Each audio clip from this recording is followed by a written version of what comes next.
할렐루야.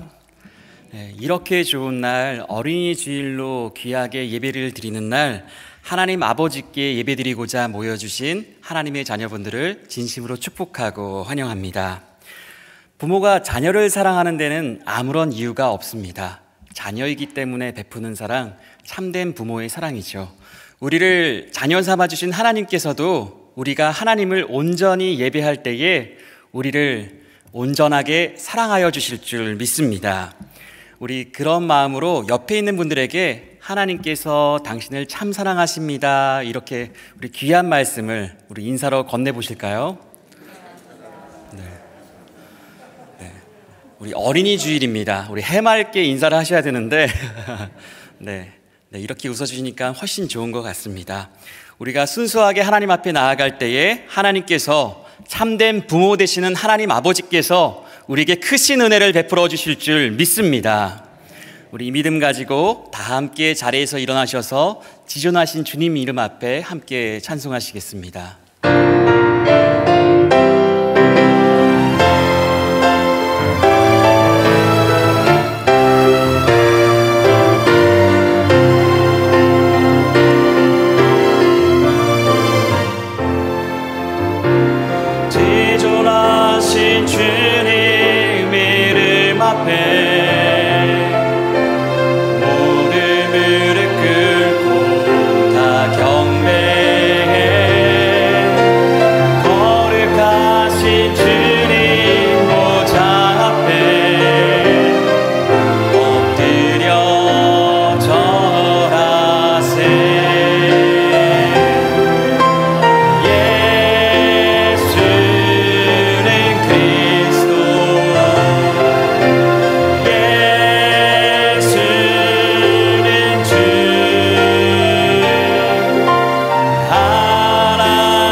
이제 조용히 기도하심으로 5월 2일 주일 예배를 하나님께 드리겠습니다.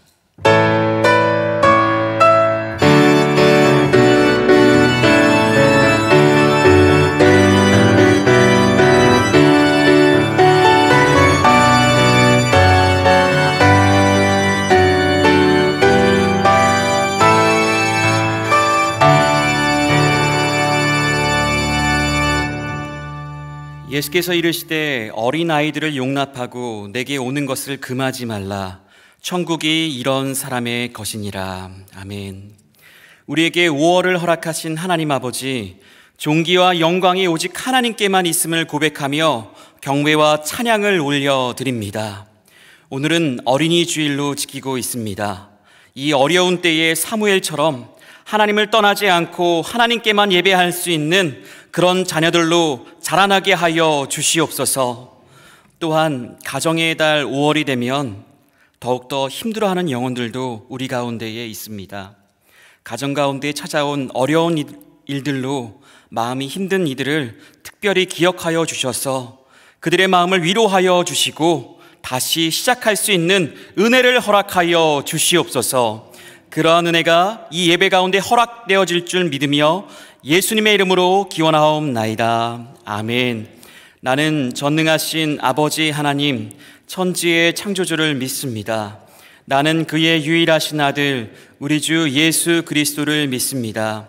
그는 성령으로 잉태되어 동정녀 마리아에게서 나시고 본디오 빌라도에게 고난을 받아 십자가에 못 박혀 죽으시고 장사된 지 사흘 만에 죽은 자 가운데서 다시 살아나셨으며 하늘에 오르시어 전능하신 아버지 하나님 우편에 앉아 계시다가 거기로부터 살아있는 자와 죽은 자를 심판하러 오십니다.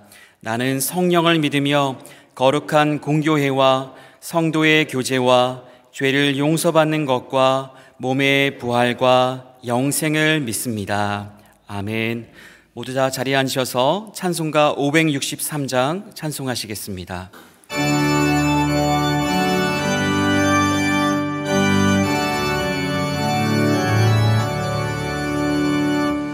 예수 사랑하심을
가게 하소서.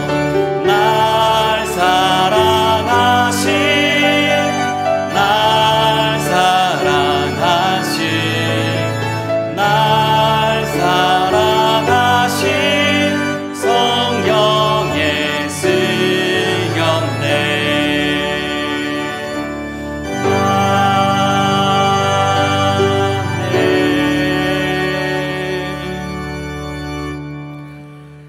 이 시간 부어주실 하나님의 은혜를 기대하며 다 같이 합심하여 통성으로 기도하겠습니다. 하나님, 이제야 하나님께 나왔습니다. 이렇게 크신 사랑으로 나를 반겨주시는 그 하나님을 내가 이제야 찾고 나왔습니다.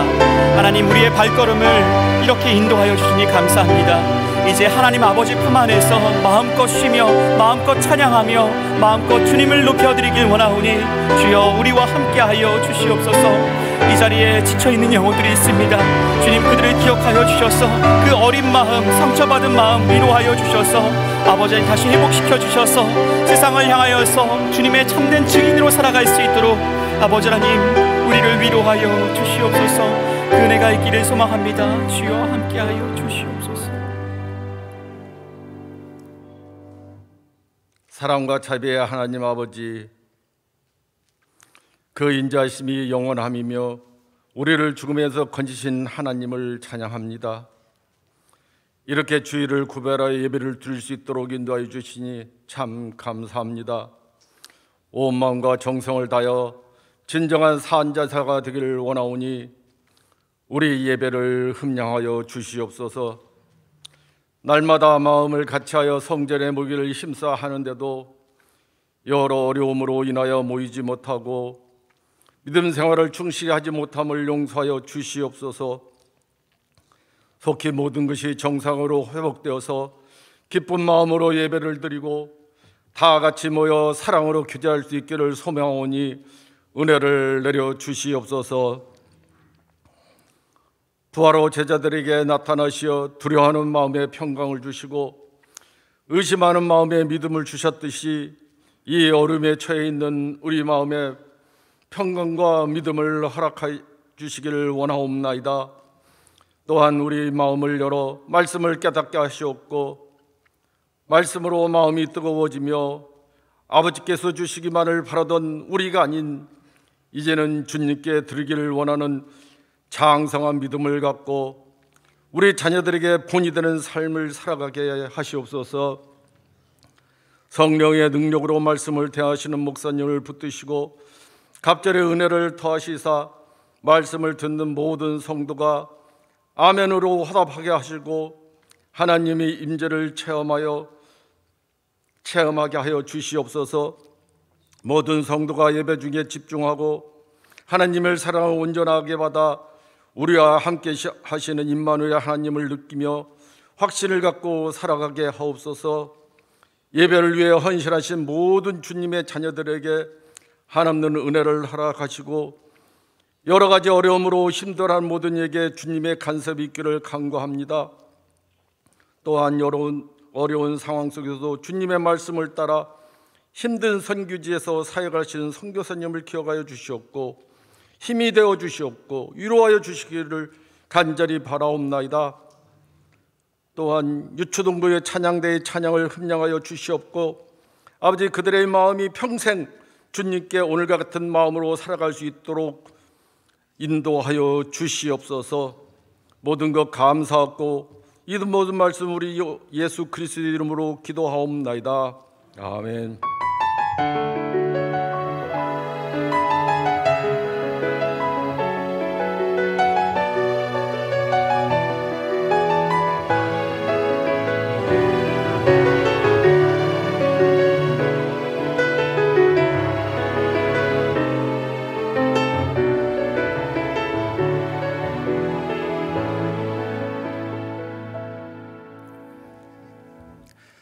이 시간 어린이 주일을 맞이하여서 유초동부 어린이들이 찬양으로 하나님께 영광 올려드리도록 하겠습니다.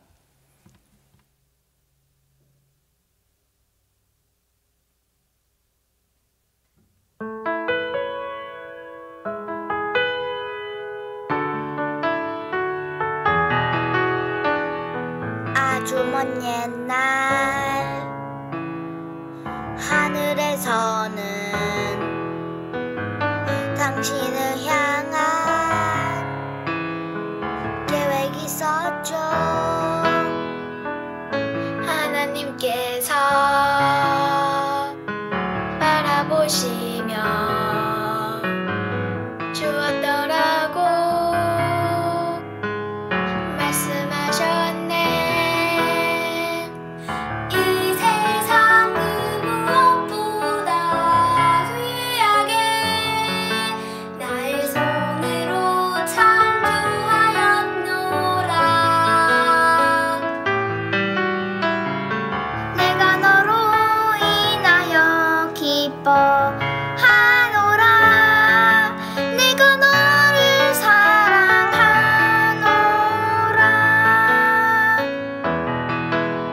사랑해요.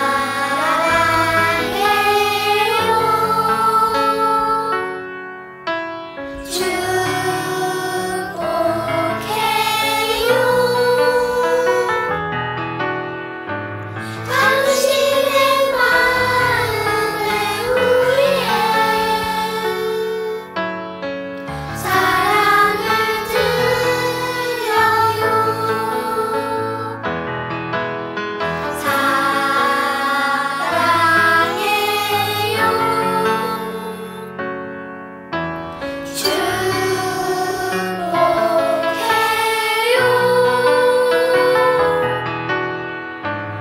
당신의 마음에 우리의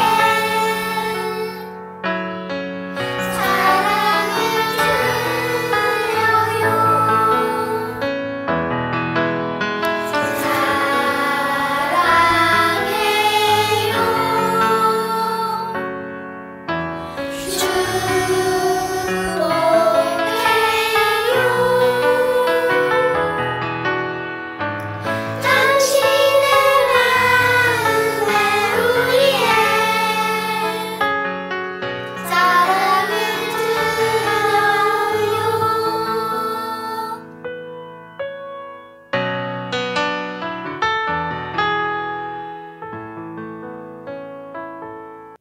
아멘. 네, 이 귀한 찬양을 하나님께서 기쁘게 받아주신 줄 믿습니다. 네, 오늘 우리에게 주시는 하나님의 말씀은 구약 성경 사사기 2장 8절부터 10절의 말씀입니다.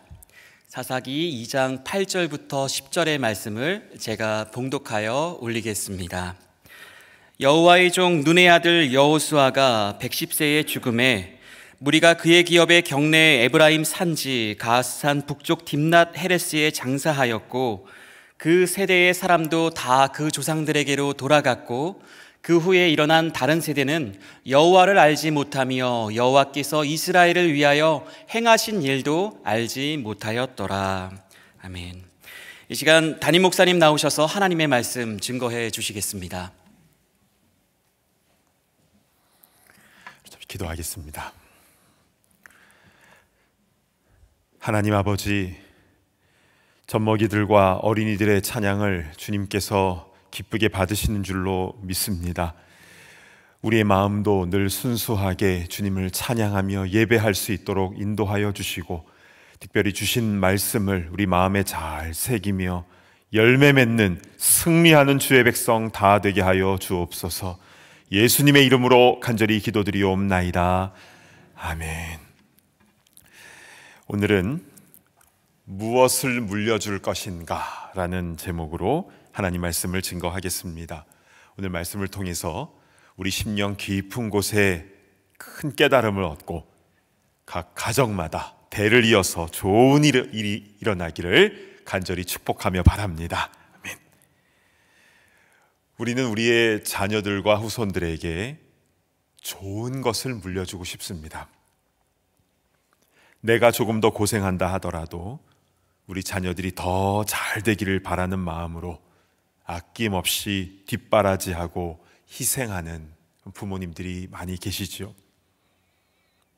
특히 전쟁과 가난을 경험하신 분들은 우리의 후손들은 그런 배고픔과 질병과 비극 없이 살았으면 좋겠다라는 마음으로 그렇게 열심히 살아오셨기에 그래서 후손들이 이런 풍요로운 혜택을 누리며 사는 것 같습니다. 그런데 동시에 이런 생각이 들기도 하는데요. 우리의 자녀들이 너무 좋은 세상에 와서 오히려 정신적으로 나약해지지는 않을까? 귀한 것을 주어도 감사하지 않고 땀 흘려 노력하는 것보다 편하게 이득을 챙기려 하거나 또 자기만을 생각하지는 않을까 우려하시는 분들도 있지요. 간혹 한국이나 미국 뉴스에 재벌 3세나 또 젊은 유명인들이 윤리의식 없이 난잡하게 생활하고 사회에 무리를 일으키는 경우를 보게 되는데요. 어쩌면 너무 많이 주어진 그 풍요로움으로 인하여 이들의 정신이 더 피폐하게 되지는 않았는가, 이런 생각도 듭니다. 그렇다면 우리는 신앙인으로서 우리의 자녀들, 후손들에게 무엇을 물려주어야 되는 것입니까? 정답을 미리 말씀을 드리면 다른 무엇보다도 우리가 받은 귀한 신앙을 물려주어야 된 줄로 믿습니다. 아멘. 정말 예수님 잘 믿고 어려운 이웃들 돕고 살았으면 좋겠습니다. 거기다 플러스 몸 아프지 않고 공부도 잘하고 또 좋은 학교, 좋은 직장에 들어가고 또 결혼도 잘하고 행복하게 잘 살면 얼마나 좋습니까? 그런데요, 통계적으로 보면 미국에 사는 한인 2세들인 대학에 들어가면 조용히 교회를 떠나는 그 사일런트 엑소더스가 90%에 달한다는 소식에 우리는 충격을 받습니다.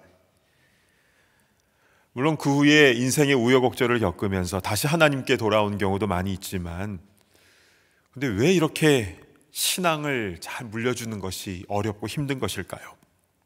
자, 오늘 우리 하나님 말씀을 통하여 이 부분에 대한 원리를 발견하고 실제로 아름다운 신앙의 열매가 자자손손 이어지게 되기를 간절히 바랍니다. 아멘. 자, 오늘 본문인 성경의 구약의 사사시대는요, 영적 암흑기라는 꼬리표가 붙어 있지만 그러나 시기적으로는 굉장히 감격스러운 때입니다. 지금까지 광야에서 그렇게 유리방황하며 살다가 이제는 여호수아 장군을 중심으로 젖과 꿀이 흐르는 가나안 땅에 들어오게 되었고, 이제는 그 땅을 상속받아서 안정적으로 살 수 있게 된 시기 아닙니까? 여호수아는요, 이 사명을 잘 감당하고 눈을 감게 되는데요, 사사기 2장 8절 9절 한번 보실까요? 여호와의 종 눈의 아들 여호수아가 110세에 죽음에 무리가 그의 기업의 경내 에브라임 산지 가스산 북쪽 딥낫 헤레스에 장사하였고. 자, 여호수아는요, 에브라임 지파였기 때문에 자기 지파가 받은 땅 딥낫 헤레스에 묻혔고 향년 110세를 살았다라고 나와 있죠. 그래서 우리 잠깐 정리를 한번 해보겠습니다. 여호수아는요, 오래전 출애굽하고 나서 2년째 되던 해에 가데스 바네아에서 12정탐꾼을 가나안 땅에 보낼 때에 그때 에브라임 지파의 대표였습니다. 이때 여호수아의 나이는 55세로 추정이 되고요. 그리고 유다 지파인 갈렙은 40세였는데요. 이들이 정탐을 하고 돌아와서 이 여호수아와 갈렙만 가나안은 하나님이 주신 땅이다, 우리가 그것을 취하자라고 했지만 나머지 10명의 정탐꾼은 부정적인 말을 하였고, 이게 온 백성들의 원망으로 이어졌지요. 그 원망으로 인해서 40년간 광야 생활을 하게 된 것인데요. 그런데 그 광야 생활 마지막에 모세는 느보산에서 죽음을 맞이하게 되고 여호수아가 모세를 이어서 지도자가 되지 않습니까? 이때 여호수아의 나이는 94세였습니다. 막중한 책임을 맡은 여호수아는 여리고 성부터 시작을 해서 가나안의 31개 왕들과의 전투를 계속하는데요, 그 기간이 무려 16년간 지속됩니다. 물론 가나안 땅 분배는 가나안 땅 들어가서 6년째부터 시작했지만 그러나 그 후 정착을 위한 전쟁을 10년 정도 더 한 것입니다. 이렇게 가나안 땅에 들어와서 16년 전쟁이 다 끝나고 이제 정착이 된 것인데요. 이렇게 여호수아는 자기의 할 일을 다 하고 110세로 죽었다. 그때가 BC 1390년이었습니다. 자, 그런데 이 여호수아가 죽은 이후에 어떤 일이 벌어지는가? 사사기 2장 10절을 보시겠습니다. 그 세대의 사람도 다 그 조상들에게로 돌아갔고 그 후에 일어난 다른 세대는 여호와를 알지 못하며 여호와께서 이스라엘을 위하여 행하신 일도 알지 못하였더라. 자, 그 세대의 사람들 다 죽고 그러면 그 다음 세대라고 나와야 되는데 다음 세대가 아니라 다른 세대라고 나옵니다. 다른 세대의 특징은 두 가지인데요. 첫째는 여호와를 알지 못하며, 그리고 두 번째는 여호와께서 이스라엘을 위하여 행하신 일도 알지 못하였더라. 여기서 이스라엘을 위하여 행하신 일이라는 것은 종살이 하던 애굽에서 건져주셔서 이 가나안 땅으로 인도해 주신 그 일, 즉 하나님의 구원 사역에 대한 일도 알지 못했다라는 뜻입니다. 여러분, 왜 알지 못했을까요? 안 가르쳐 줬으니까요. 그런데 여기서 이들이 알지 못했다라는 뜻은 단지 지식적인 것뿐만이 아니라 깊게 체험하지 못했다라는 원뜻이 있습니다. 그러니까 지식적으로는 하나님에 대해서 자녀들에게 얘기해 줄 수도 있었지만 제대로 알려주지 못했다라는 것입니다. 자, 이들이 어떻게 행했는지 우리 좀 성경 안에서 자세히 살펴보아야 우리도 해결책을 찾을 수가 있을 것입니다. 이제부터 하나씩 말씀을 살펴보도록 하겠습니다. 여러분, 가나안 땅은요, 아주 넓은 땅은 아닙니다. 현재 이스라엘 나라의 면적은 뉴저지와 그 크기가 비슷한데요. 그런데 이스라엘의 그 한 3분의 1에 해당하는 이 남쪽의 네게브 지역은요, 사막이기 때문에 그러니까 브엘셰바 밑으로는 사람이 살기 어렵습니다. 그러니까 뉴저지보다 훨씬 더 사실은 더 작은 것이죠. 그런데 그곳에 31개 왕들이 살고 있었다는 것인데요. 이들은 오래된 원주민들이 아니라 떠돌아다니던 민족들인데 가나안 땅 곳곳에 머물고 있었던 것입니다. 하나님은 이스라엘 백성들에게 절대로 그들과 언약을 맺어서는 안 된다라고 신신당부하셨는데요. 그러나 어떻게 됩니까? 2장 2절을 보실까요? 너희는 이 땅의 주민과 언약을 맺지 말며 그들의 제단을 헐라하였거늘 너희가 내 목소리를 듣지 아니하였으니 어찌하여 그리하였느냐? 어찌하여 그리하였느냐? 하나님의 마음이 느껴지십니까? 실제 이스라엘 백성들이 그 땅의 주민들과 어떻게 했는지 사사기 1장에는 자세하게 기록이 되어 있는데요. 베냐민 지파는요, 여부스 족속을 쫓아내지 않았습니다. 므낫세 지파는 베스안, 다하낙, 돌, 이블람, 무기또 사람을 쫓아내지 않았고요. 에브라임 지파는 게셀 사람들을 쫓아내지 않았습니다. 스볼론 지파는 기드론과 나할롤 주민들을 쫓아내지 않았고, 아셀 지파는 악고, 시돈, 알랍, 악십, 헬바, 아빅, 르홉 주민들을 쫓아내지 않았고, 납달리 지파는 베세메스, 베다나 주민들을 쫓아내지 않았고, 단 지파는 아모리 사람들을 쫓아내지 않았다라고 너무나 자세하게 기록이 되어 있습니다. 왜 이렇게 자세하게 기록됐냐면요, 하나님이 이것을 너무나 중요하게 여기셨다라는 것입니다. 그럼 여러분, 왜 이스라엘 백성들은 그 땅 주민들을 온전히 쫓아내지 않은 것입니까? 원래 그들은 하나님 말씀 잘 안 듣잖아요. 이렇게 쉽게 생각할 수도 있지만, 그런데 그 이면에 숨겨진 이유를 우리는 잘 살펴보아야 합니다. 사사기 1장에는요, 이스라엘 백성들이 그 거민들을 쫓아내지 않고 그들에게 노역을 시켰다라는 내용이 곳곳마다 나옵니다. 그러니까 농사, 즉 생계의 문제와 관련이 있었다라는 것이죠. 가나안 땅에 들어온 광야 세대들은요, 태어나서 농사를 한 번도 지어본 적이 없었습니다. 늘 만나만 먹고 살았죠. 그런데 이제는 분배받은 땅에서 농사를 지어야 하는데, 그러니까 하나님의 말씀과 생계에 대한 현실 사이에서 갈등이 되었던 겁니다. 그런데 하나님께서는요, 우리에게 말씀을 주실 때에는 그 뒷감당도 다 해주신다라는 것인데요, 그러나 이들은 그것을 믿지 못하고 계산기 두드리면서 현실적인 타협을 한 것이죠. 그리고 이렇게 생각했겠죠. 나 때문만이 아니라 우리 자녀들을 또 먹여 살려야 되지 않습니까? 어쩔 수 없습니다. 그리고 우리 집화만 그런 게 아니라 다들 그렇게 하던데요. 그러나 이것이 가나안 땅에 들어온 이들이 저질렀던 치명적인 실수였습니다. 자, 이것이 어떻게 되는지 사사기 2장 3절을 보시겠습니다. 그들이 너희 옆구리에 가시가 될 것이며 그들의 신들이 너희에게 올무가 되리라 하였노라. 여기서 우리는 먼저 옆구리라는 단어를 좀 주목해 봤으면 좋겠습니다.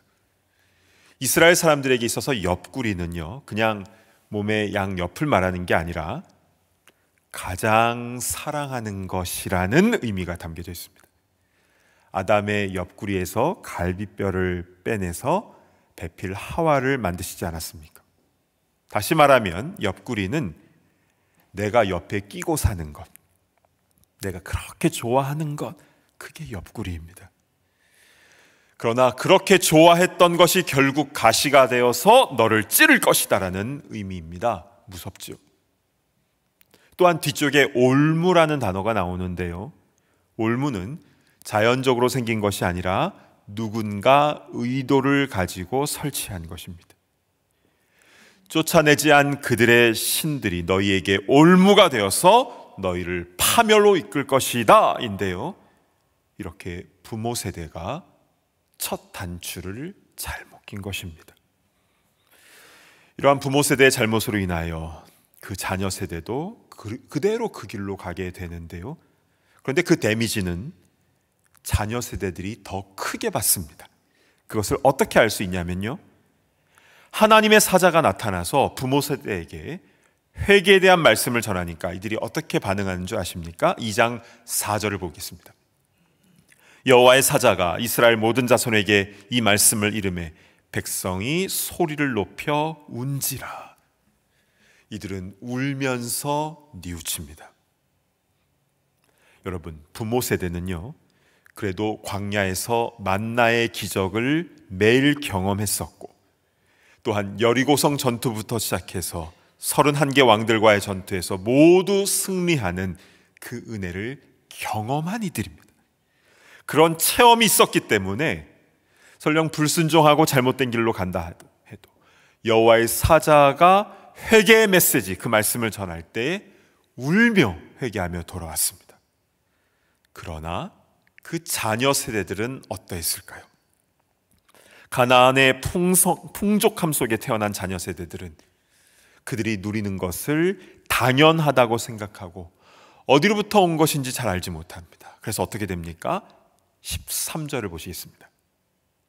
곧 그들이 여호와를 버리고 바알과 아스다롯을 섬겼으므로, 여호와 하나님을 버리고 바알과 아스다롯을 섬깁니다.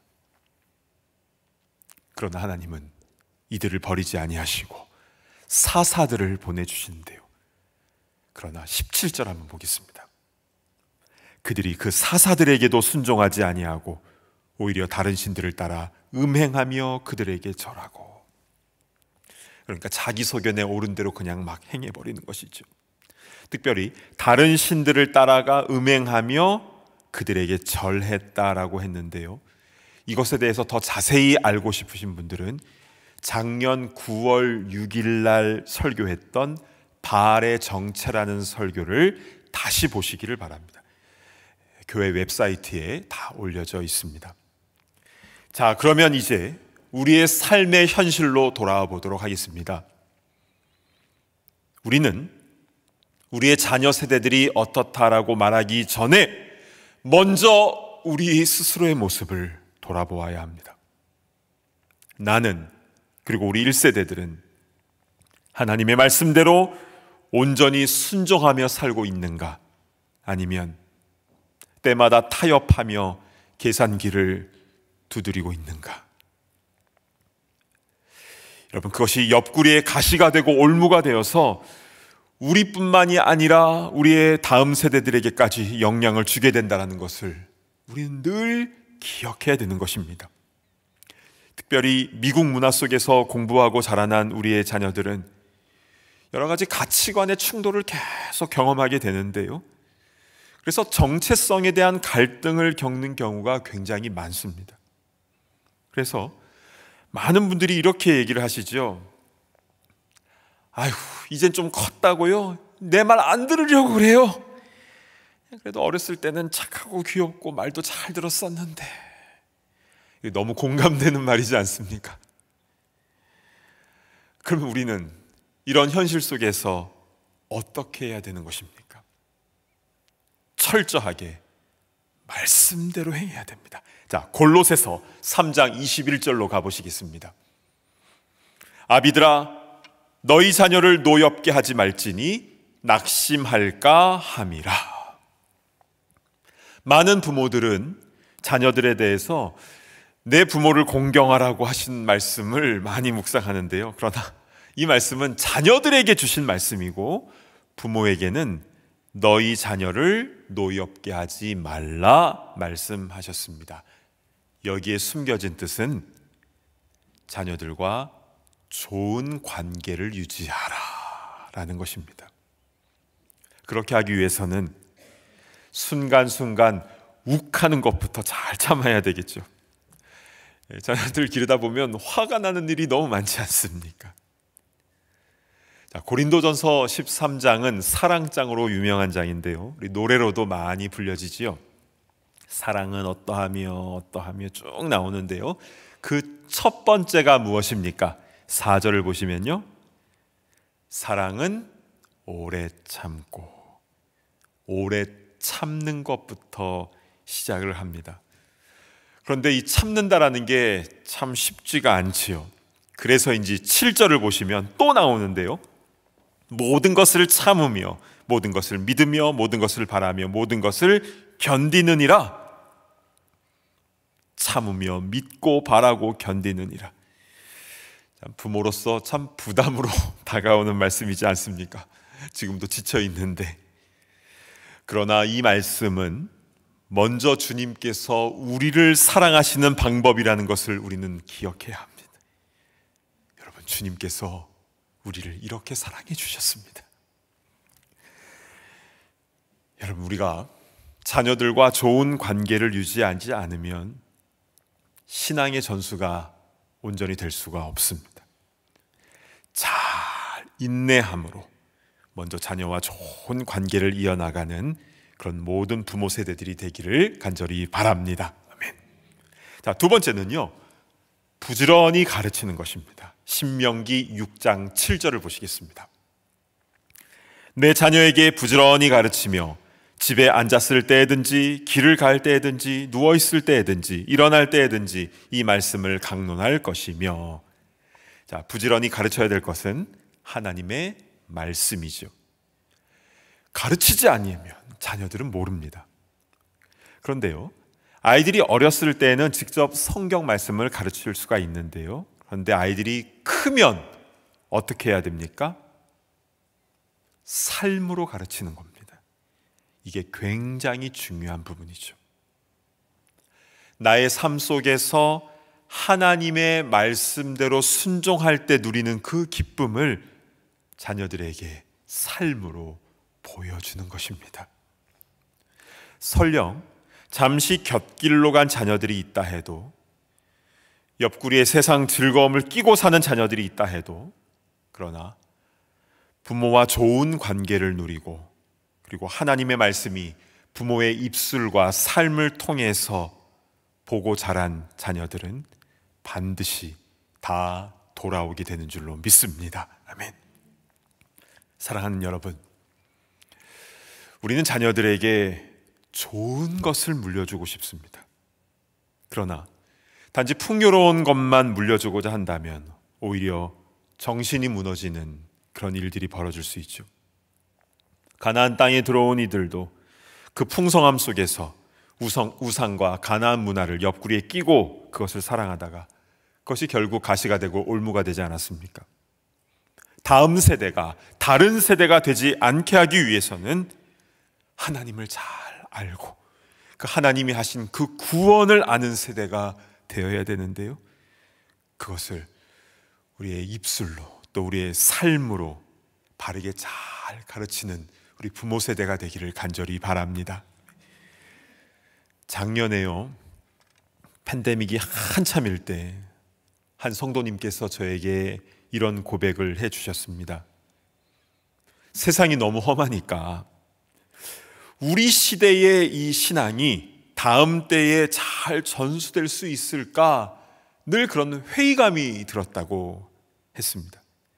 그런데 다음 세대에 대한 그 마음을 주시면서 물론 우리 때의 신앙 패턴과는 똑같지는 않더라도 하나님께서 기뻐하시는 부흥의 세대들이 일어날 것에 대한 아버지의 마음을 깨닫고 너무나 감사한 마음이었다고 그 고백을 해주셨는데요, 저는 그 고백을 듣고 하나님의 음성으로 들렸습니다.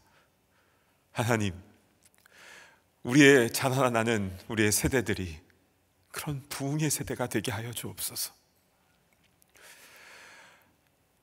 밤이 더 어두워질수록 별은 더 밝게 빛나는 것처럼 세상은 점점 더 악해지고 어두워진다 하여도 그러나 사사시대와 같은 이때에 귀한 사무엘이 나왔듯이, 그런 암울한 포로 시대에 에스더가 나왔듯이 우리의 각 가정 가운데 또 우리의 교회 학교를 통하여 그렇게 신앙이 아름답게 대대로 전수되어지며 그 부흥의 세대가 일어나는 역사가 우리 가운데 아름답게 일어나게 되기를 간절히 바랍니다.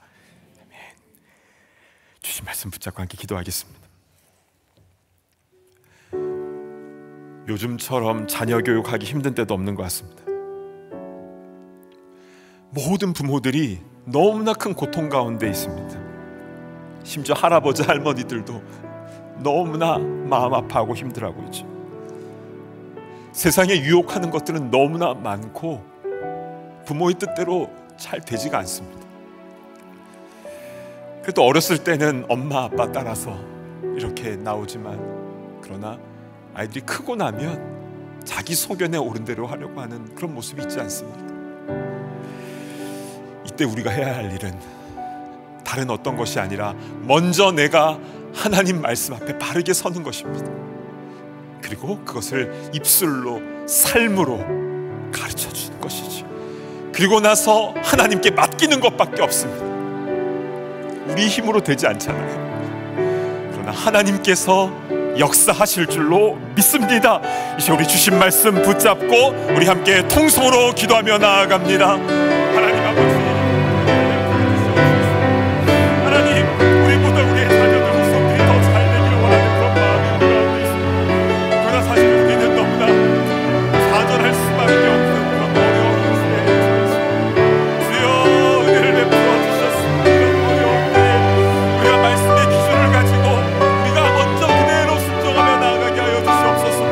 세상 것과 이렇게 저렇게 타협하지 않도록 인도하여 주시고 자녀들과 좋은 관계 속에서 우리 입술로 우리의 삶으로 그 말씀의 풍성함이 어떠한지를 잘 가르쳐주며 선수한 우리가 되게 하여 주옵소서. 주님, 그리고 주님께 다 내어 맡깁니다. 주님, 다 내어 맡깁니다. 주님께서 선한 길로 인도하시고 때가 되었을 때에 주님의 방법으로 주님의 은혜 가운데 우리 자녀들의 구원의 세대, 그런 부흥의 세대로 쓰임받을 수 있도록 인도하여 주시고 그래서 이 땅 가운데 하나님의 영광을 나타내는 거룩한 주의 일꾼 다 되게 하여 주시옵소서. 하나님 아버지, 참으로 감사를 드립니다. 오늘 말씀을 통하여 우리가 무엇을 우리의 자녀들에게 전수해 줄 것인가, 분명하게 말씀해 주시니 감사를 드립니다. 우리 힘으로 여러 가지 노력해 보았지만 우리는 실패를 너무나 많이 겪었습니다. 그래서 좌절하고 낭망하고 눈물로 한숨 지을 때가 얼마나 많았었습니까? 그러나 오늘 주신 말씀처럼 내가 먼저 하나님 말씀 앞에 바르게 서게 하여 주시고 우리의 입술로 또 우리의 삶으로 그 말씀의 풍요로움이, 그 말씀의 능력이 무엇인지를 자녀들에게 잘 전수하는 우리가 되게 하시고, 그리고 모든 것을 하나님께 다 내어 맡길 때에 주님께서 역사하시는 줄로 믿습니다. 하나님, 이 암울한 세상 가운데에 부흥의 세대들로 우리의 자녀들을 사용하여 주시고, 그래서 미국을 빛내고 한국을 빛내고 그리고 하나님의 나라를 빛내는 거룩한 부흥의 세대들로 삼아 주시옵소서. 감사드립니다. 존귀하신 예수님의 이름으로 간절히 기도드리옵나이다. 아멘. 자리에서 일어나셔서 함께 봉헌하는 시간을 갖겠습니다.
사랑하는 주 하나님, 주님께서 우리를 끝까지 참아주시고 끝까지 사랑해 주신 그 은혜에 감사 감격하여 우리도 마음과 정성을 담아 이 예물을 주님 앞에 올려드립니다. 아벨의 제사와 같이 주님께서 기쁘게 흠향하여 주시고 이 물질이 쓰여지는 곳곳마다 부흥의 세대들이 세워지며 하나님 나라가 확장되어지게 하여 주시옵소서.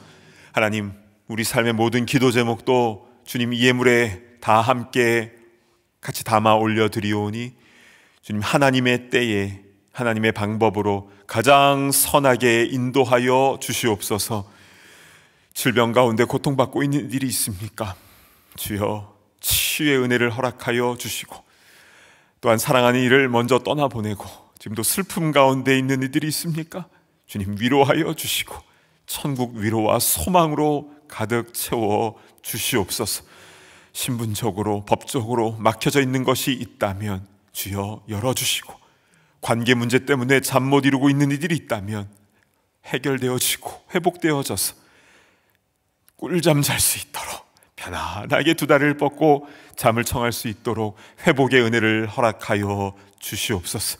우리 삶의 주권자 되신 주님을 찬양하며 존귀하신 예수 그리스도의 이름으로 간절히 기도드리옵나이다. 아멘. 자리에 앉아주시길 바랍니다. 네, 현장과 온라인으로 함께 예배를 드리시는 모든 분들을 진심으로 축복하고 환영합니다. 5월의 첫 주일인데요. 5월에 하나님께서 우리에게 주신 말씀은 디모데후서 3장 16절의 말씀인데 우리 함께 읽어보도록 하겠습니다. 시작. 모든 성경은 하나님의 감동으로 된 것으로 교훈과 책망과 바르게 함과 의로 교육하기에 유익하니. 디모데후서 3장 16절 말씀. 아멘. 네, 우리의 자녀들에게 어떤 것보다 가장 귀한 하나님의 말씀을 전할 수 있는 우리 모두가 되기를 간절히 축복합니다. 오늘부터 주일 현장 예배가 재개가 되었는데요. 잘 아시는 대로 다음 주일에 현장에서 예배를 드리시기 원하시는 분들은 오늘 오후 3시부터 교회 웹사이트에서 신청하실 수 있으십니다. 아울러서 새벽 만나 예배도 이번 주부터 재개가 되는데요. 수요 말씀 예배도 현장 예배에 참석할 수 있다는 것을 기억해 주시기를 바랍니다. 방역 수칙을 잘 지켜가며 예배를 사모하면 하나님께서 주시는 큰 은혜가 우리에게 임할 줄 믿습니다. 중직자 피택을 위한 공동회의가 5월 12일 수요 말씀 예배 시에 이곳 본당에서 있습니다. 이번 공청자 명단은 교회 복도 게시판과 우리 웹사이트 온라인 게시판에서 확인하실 수 있고요. 공동의회에 참석을 원하시는 분들은 웹사이트에서 신청하여 주시기를 바랍니다. 어린이 주일을 맞이하여서 아이들에게 행복과 기쁨을 전달하는 교회학교 드라이브 스루 행사가 오늘 오후 1시부터 2시까지 교회 옆에 있는 농구장 옆에 있는 아벳 주차장에서 진행이 됩니다. 수고하시는 전도사님들과 선생님들 감사를 드리고요. 특히 학부모님들에게도 감사를 드립니다. 믿음의 세대들이 잘 세워질 수 있도록 교회학교의 어린이들을 위하여서 기도해 주시기를 부탁드립니다. 한효 목사님과 함께하는 골로새서 성경 공부가 5월 4일에서 일주일 연기되어 5월 11일부터 4주간 진행이 될 예정입니다. 말씀이 필요한 것은 우리 아이들뿐만 아니라 우리 모두인 줄 믿습니다. 말씀 공부를 통하여 은혜 받기 원하시는 분들은 교회 웹사이트를 통하여서 성경 공부를 신청해 주시기를 바랍니다. 5월 교구장 및 소그룹 리더 모임이 각 교구별로 열리게 되는데요. 이 어려울 때에 소그룹을 섬긴다는 것이 굉장히 어렵습니다. 귀하신 분들이 선한 일을 하다가 낙심하지 않도록 기도해 주시고 여러분 모임이 있을 때에는 모이기에 힘써 주시기를 부탁드립니다. 이 시간 담임 목사님 나오셔서 특별한 광고 전해 주시겠습니다.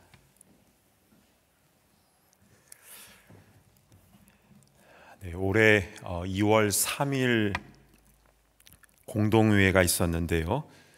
그때 선출된 5분의 공천위원들은 이 팬데믹으로 모이기 어려운 상황에서도 방역수칙을 지켜가면서 2월 16일 첫 모임을 한 후에 여러 번 모임을 통해서 5월 12일에 있을 중직자 피택을 위한 공동회의에 올릴 명단을 공천하였습니다.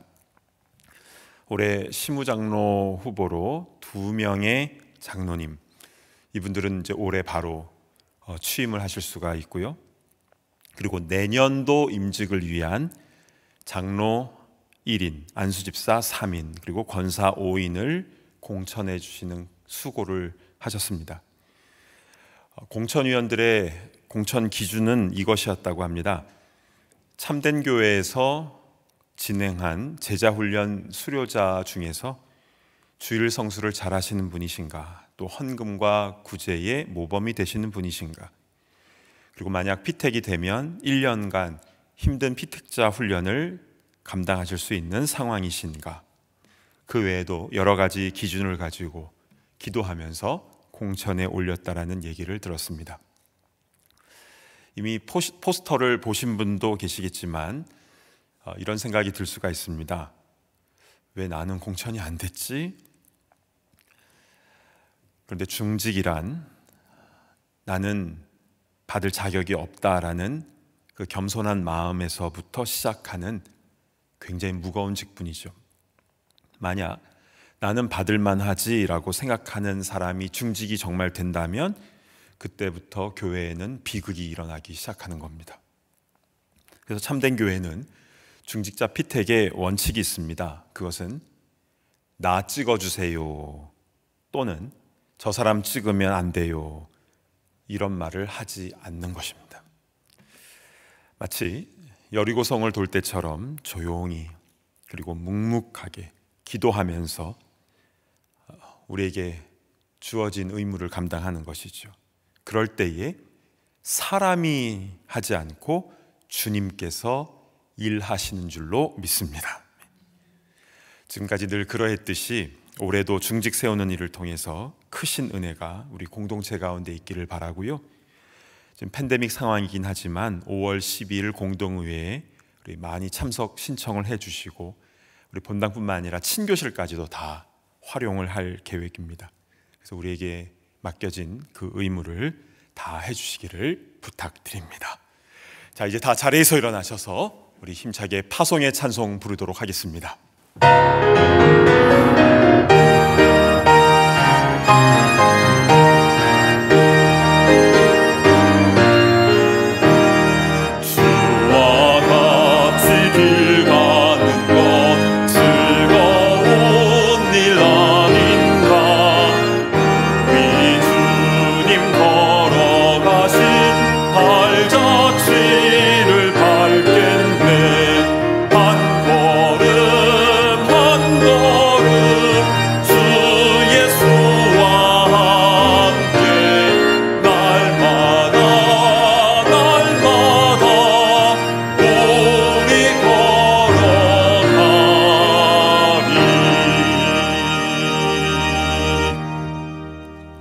이제는 우리 주 예수 그리스도의 그 크신 은혜와 아버지 하나님의 다함이 없는 그 사랑하심과 성령님의 감동, 감화, 교통하심의 역사가 먼저 우리에게 주신 말씀을 우리가 잘 준행하며 또한 그것을 우리의 자녀들, 후손들에게 삶으로, 입술로 잘 가르치고, 그래서 부흥의 세대가 일어남을 보기를 소망하는 모든 주의 권속들 머리 위에, 우리의 각 가정 위에 이제로부터 영원토록 함께 있을지어다. 아멘.